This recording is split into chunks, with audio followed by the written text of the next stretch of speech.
Ladies, gentlemen, and my NB comrades, welcome back. It's your boy Snare, and there's no cast today, there's no Dota happening, but there is Dota coming up. The DPC is about to have the second and final major in the run up to TI. As you can see, we swagging out.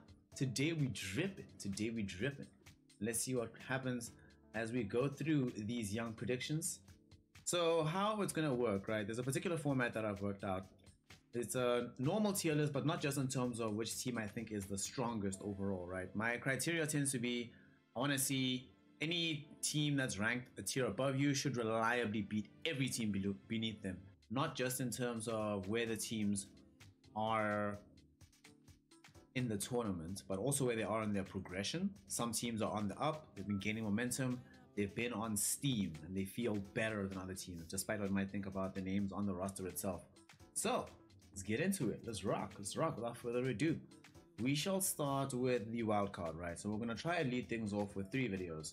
Wildcard, group, actually 4 I think, right? Wildcard, group, playoffs, and then we'll try and adjust after maybe we'll adjust after wildcards and then groups, and then playoffs we'll just let it play out. But yeah, also I'm gonna keep adjusting my glasses a lot on some Gendo Ikari type shit. That looks so cool, gotta do it. Another thing we're going to do is that after we are done, we're obviously going to be, since we're starting with the wildcard stages, we're going to be trying to see where we can seed the teams from 6th to 1st. As you can see, we've got this lovely little young table sitting for you. Let's see how it goes. Let's rock. Let's go. We start here. Wildcard teams. We'll start AS Gambits, AS Monaco Gambit feels bad, man. Not only have they had themselves poached, the replacement players, yeah. Let's just say I'm not fully confident that Laranov is the guy that's going to help you win a young major, but it is what it is. Unfortunately, I just don't think that the team is going to be able to do all that much. Losing no one, losing Soneko, I think the 2 huge influences on the team. And I really doubt that they're able to get as far as they are, especially without Soneko. I think no one is a bit more of a debatable case, as he joined sort of when the team was already on the rise, looking good already. But in the case of Soneko, it's, yeah, I think with losing him, without him, it's too rough for me. So I definitely have to place them in D category. Them definitely 6th. I do not expect much from them, unfortunately. If they still had the full roster, things might have honestly been different, but they don't. It is what it is. I will unfortunately have to place them where I feel they can go. And I also think that, like, given the current meta, just, yeah, not much confidence in what I don't think Dream is the kind of carry player that can work right now, this meta. Next up, we've got the boys from Execration. Similar place. I do think that in a different universe, Monaco does a little bit better than Execration. However, roster shuffle right before a major. Execration have had a lot of practice with a lot of really good teams in C. Even some teams that haven't made it to the major. Like, they've been playing a lot with Neon and MTG, but unfortunately, I don't think that that kind of play is going to be good enough. What I've seen from them thus far, at the very least. Do necessarily place them in D category, in the same place as the side of Monaco. Slightly above Monaco in terms of where they place. They will go 5th. They will go 5th. This team is, of all the teams here, they're the most inconsistent team. And that's saying something, considering some of the other teams in this particular major. By far the most inconsistent team.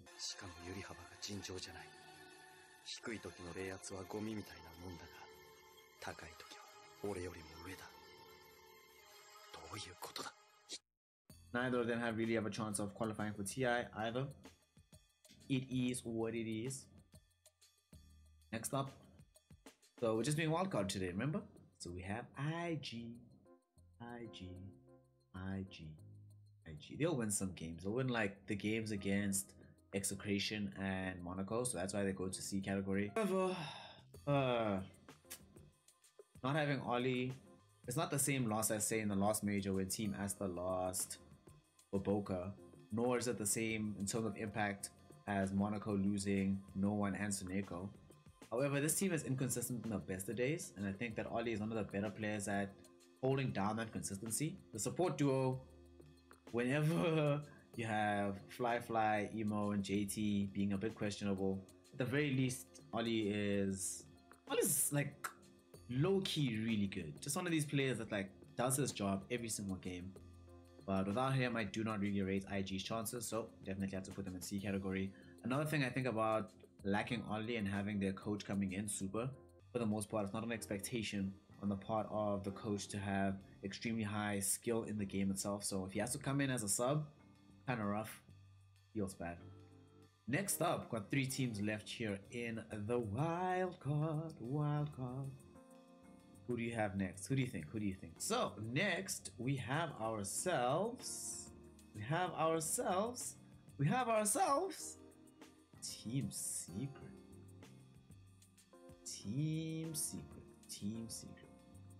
I think that we are starting to see the certain teams. I mentioned this in the previous video that I did, right? The sub only one, where for IG, in that video I placed them pretty high in my initial tier list for season 2, because I was hoping, in large part, right? In retrospect, I was largely hope, unfounded.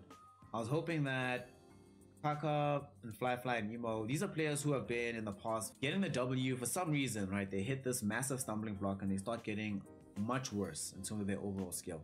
So whenever that happens, you start being like, you don't believe in a roster that has that tendency for a long time. However, when I saw the win at the last major, I was really impressed. I was like, okay, normally this would be a team that would actually flame out 3-0, but they actually came back in the situation. Maybe they had what it took to go forward in the second season. Unfortunately, I think that team's identity was set and the downward spiral was written into the DNA. Team Secret, part of their identity, if we're talking about a conversation with team identities baked into their DNA, to do really well for a long time. But when they hit a roadblock, the stumble begins, the stumble is real, and the stumble is seemingly never ending. And I think also it'll play on them the fact that they've already qualified for TI. They don't need this as much. We've seen Team Secret in the past, whenever they're not as hungry, when they don't need something, something is lacking. We're good at everything else, but when you're starting to get closer and closer and closer towards the edge moments where careers hang in the balance, for some reason this team starts to let off the gas reliably throughout the years.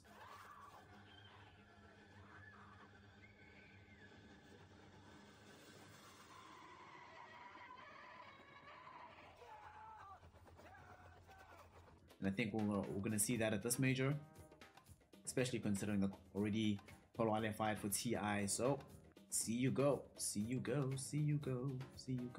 bad. Don't think they'll be able to get out of the wildcard stages. Next up, let's continue. Nigma.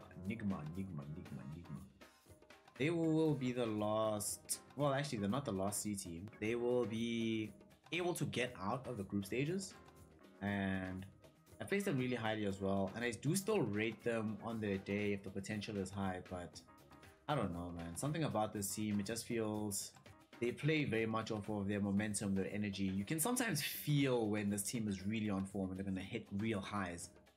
I don't think we've actually seen all that much from them to suggest that. Yeah, sure, they did well enough to come in here for the wildcards, but I don't know, I expected a lot more. And from the form I've seen, I don't think this is a team I've always seen building form in the run-up to major tournaments, getting steadily better,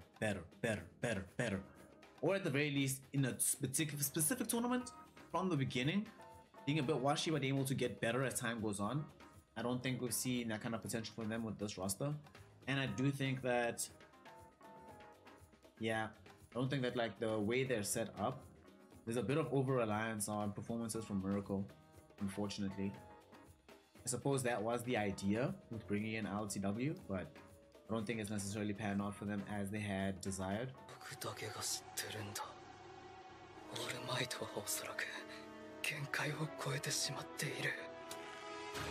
out of the wildcard, but I still think they'll be C tier for the major overall.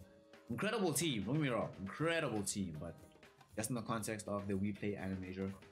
And then number 1 and our first B tier team, I think they'll go fairly deep into the tournament. We have Vici Gaming, who is really good right now, getting a lot better. There have been some questions asked from some of the players, in particular Poyoyo, poor guy, but I do think that Vici has been getting really, really good. One of the things I've been loving about seeing Vici develop, there have been phases throughout their time right now in the last couple of months where they've relied on different players to win them the game. Where it's been, yo, Old 11, listen, dude, we need you to come through with some crazy Bristleback performance, Timber performance, recently some Broodmother performances, carry us the game.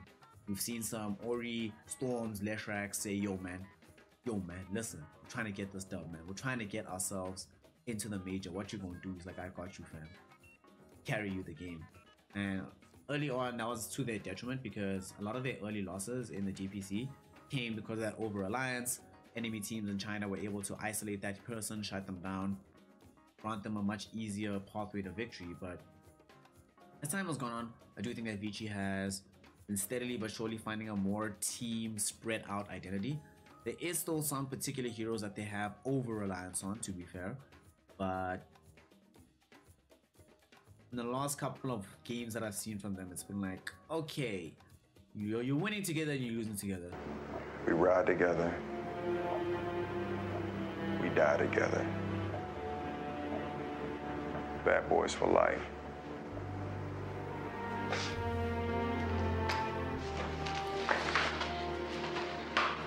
It's not just Old 11 saying, hey man, I'm on a hard cap. There are certain times where they fall into these old habits.